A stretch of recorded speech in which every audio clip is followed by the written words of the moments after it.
Hello, story lovers. Welcome back to my channel, Madly in Love, Part 95.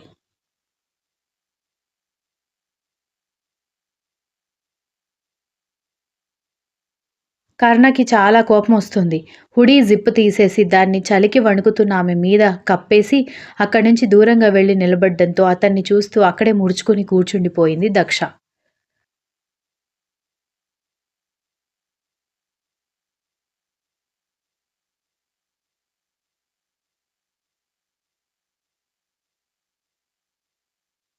ఇప్పుడు bike keys ఇచ్చావేంటి అని door close చేసి వస్తున్న విరాట్ వైపు చూస్తూ అడిగింది దీక్షిత.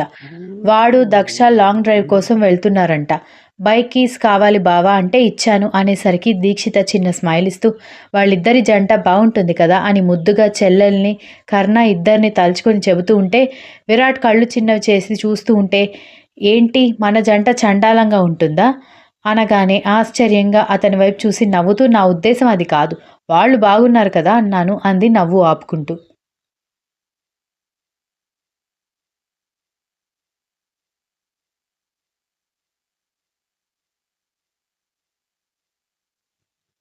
నీకు నా గురించి తప్ప ప్రపంచంలో అందరి గురించి ఆలోచన ఉంటుంది అనగానే ఇప్పుడు నీకేమైంది బాబు?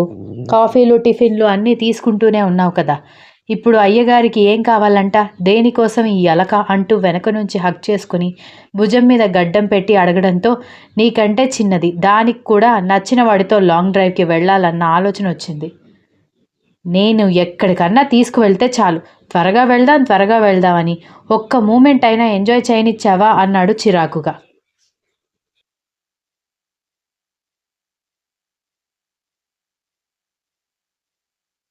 మన విషయంలో అది అచ్చు రాదు అని నాకు భయం విరాట్. ఎందుకంటే లాస్ట్ టైం లాంగ్ డ్రైవ్‌కి వెళ్ళి ఆ నెక్స్ట్ డేనే విడిపోయాం కదా! ఆ తర్వాత మళ్ళీ మనం కలుసుకోవడానికి 3 ఏళ్లు పట్టింది. పైగా నేనంటే నీకు పిచ్చి కాబట్టి నన్ను వెతుక్కుంటూ వచ్చావు కానీ, అదే వేరే వాళ్ళైతే నేనసలు గుర్తు కూడా ఉండేదాన్ని కాదు అంది. దాంతో దీక్షిత వైపు చూసి హేయ్! అనగానే ఆశ్చర్యంగా చూస్తుంటే వేరే వాళ్ళేంటి వేరే వాళ్ళు? అసలు వేరే వాడికి నేను నిన్నెందుకిస్తానే? నువ్వు నాకు దక్కాలని రాసి పెట్టుంది కాబట్టి నువ్వు నాకు మాత్రమే దక్కుతావు. నువ్వు నా దానివి అని విరాట్ గట్టిగా చెప్పడంతో ఓకే. ఓకే. నేను నీ దాన్ని. నాకు నువ్వు తప్ప వేరే ఎవ్వడు కనిపించడు స్వామి అంటూ విరాట్ తల నిమిరి గాఢంగా నిట్టూర్చి ఈ 3 ఏళ్ల కాలంలో ఊహించనివి ఎన్నో జరిగిపోయాయి అనగానే అవును అన్నాడు విరాట్.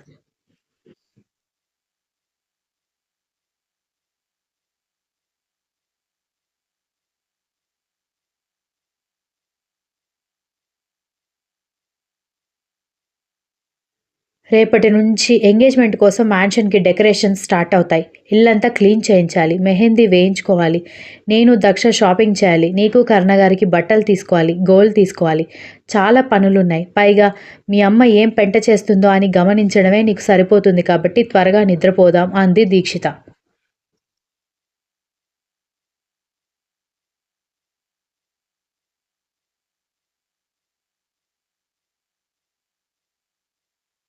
అంతేనా? ఇంకేం లేదా? అని నీరసంగా అడుగుతూ ఉంటే, ఇంకేం లేదు అని దీక్షిత నవ్వడంతో, నువ్వు రాక్షసివే! కొంచెమైనా నా మీద కనికరం ఉందా? అని ముద్దుగా మారం చేశాడు విరాట్. అంత ముద్దుగా మాట్లాడొద్దని నీకు చాలా సార్లు చెప్పాను విరాట్. అయినా అవన్నీ మన పెళ్లి, మన ఎంగేజ్‌మెంట్ కోసం చేసే పనులే కదా! నీకు హ్యాపీగా ఎక్కడ డ్యామేజ్ లేకుండా గ్రాండ్‌గా పెళ్లి చేసుకోవాలని లేదా? అనగానే, ఉంది ఎందుకు లేదు? కానీ అవన్నీ ఈవెంట్ వాళ్ళు చూసుకుంటారు కదా! నీకెందుకు శ్రమ అంటున్నాను అంటూ ప్రేమగా చెబుతూ ఉంటే, మన గురించి మనం చేసుకునే పనులు నాకేమీ శ్రమ కలిగించవు విరాట్. కాకపోతే నేనిలాగే అల్లరి చేశావంటే మాత్రం నీతో మాట్లాడను అంది దీక్షిత.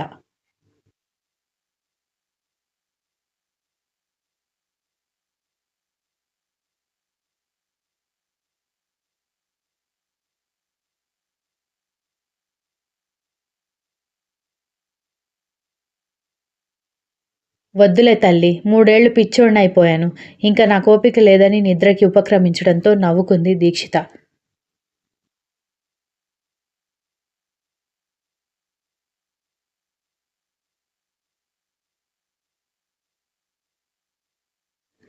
కర్ణ ఎంతసేపటికి రాకుండా అక్కడే నిలబడి ఉండడంతో దగ్గరికి వెళ్ళి, మీకు కోపం ఉంటే కొట్టండి, తిట్టండి, ఇలా దూరంగా మాత్రం ఉండకండి అని దక్ష కంగారుగా దిక్కులు చూస్తూ నిలబడిపోయింది.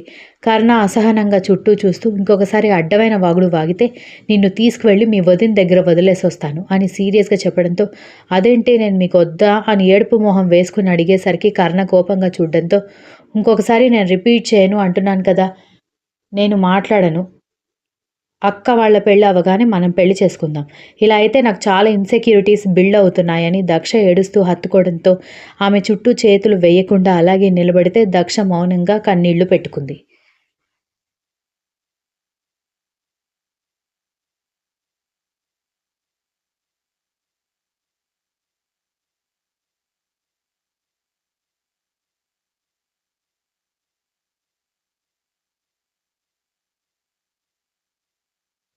కొద్దిసేపటికి ఆమెని బైక్ దగ్గరికి నడిపించుకుంటూ తీసుకువెళ్ళి బైక్ స్టార్ట్ చేశాడు.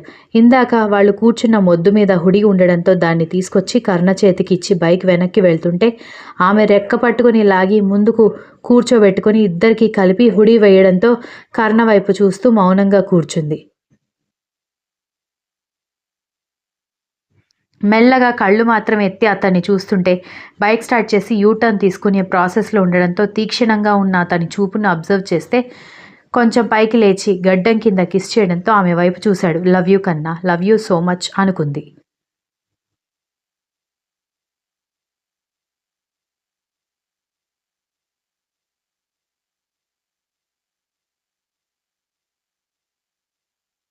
కర్ణ వైపు చూస్తూ, దేవుడా ప్లీజ్ ఈ సంతోషాన్ని మాత్రం నాకెప్పటికీ దూరం చేయకు, ఈ మనిషిని అస్సలు దూరం చేయకు, ఆయన ఫోటో దొరికితే చాలు అనుకునే దగ్గర నుంచి ఆయనే తన సొంతం చేసుకోవాలి అనేదాకా వచ్చాను అనుకుంటూ కళ్ళు మూసుకుంటూ ఉండగా ఆ పక్కన నుంచి వెళ్తున్న కారులో ఉన్న అమ్మాయి స్టాప్ ద కార్ అని అరుస్తూ కార్ దిగేసి వెళ్తున్న కర్ణ వైపు కోపంగా చూస్తూ, కర్ణతో కూర్చున్నదెవరు, అంత ప్రేమగా ఆమెని బయట తిప్పుతున్నాడేంటి, పైగా తనకి సేఫ్ కాదని తెలిసి అని షాక్ అయింది.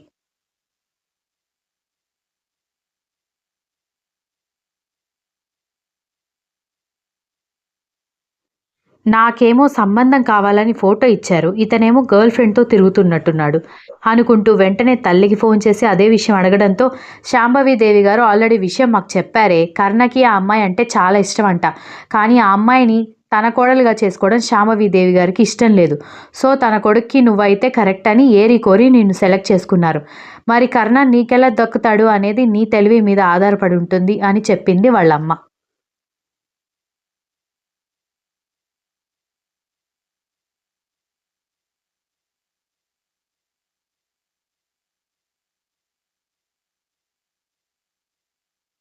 ఆల్రెడీ వేరే దాన్ని ఇష్టపడుతున్న వ్యక్తి నన్నెందుకు ఇష్టపడతాడు మమ్మీ అని ఆ అమ్మాయి కోపంగా అడగడంతో, మోహన్ రామ ఇంటి కోడలు కర్ణ వసుసేన భార్య అనిపించుకుంటే చాలు, పెళ్ళయ్యాక కాపురం చేయక ఏం చేస్తాడు అని ఆవిడ చెప్పడంతో ఆ అమ్మాయికి ఏదో అర్థమైనట్టు, అర్థమైంది మామ్ అంది.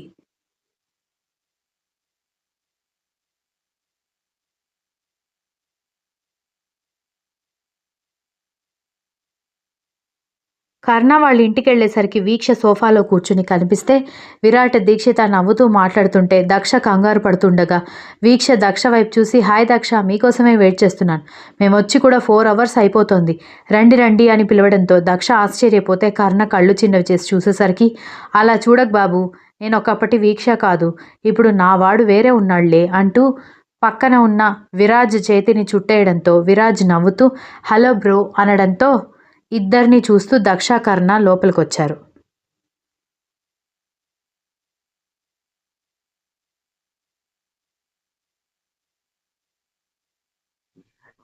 విరాట్ దీక్షిత పెళ్లి చేసుకోబోతున్నారంట కదా, వాట్ ఏ కోఇన్సిడెన్స్, వాళ్ళ పెళ్ళైన 1 వీక్కే మా పెళ్ళి, మీరు తప్పకుండా రావాలి, దక్ష మీ అక్క పెళ్లిలో నువ్వెంత సందడి చేస్తావో నా పెళ్లిలో కూడా నువ్వంతే సందడి చేయాలి అని వీక్ష చెప్పేసరికి దక్ష సర్ప్రైజ్ అయ్యి, మీరు ఒకప్పటి వీక్ష కాదు, చాలా చేంజ్ అయ్యారు అనగానే, ఎస్, నా ప్రేమ నన్ను చేంజ్ చేసిందని విరాజ్ వైపు ప్రేమగా చూసింది.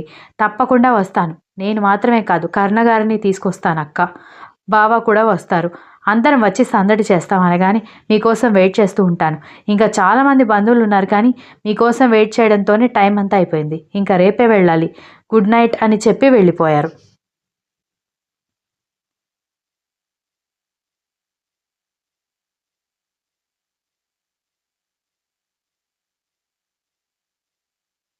continues. If you like this story, please like, share, comment and don't forget to subscribe.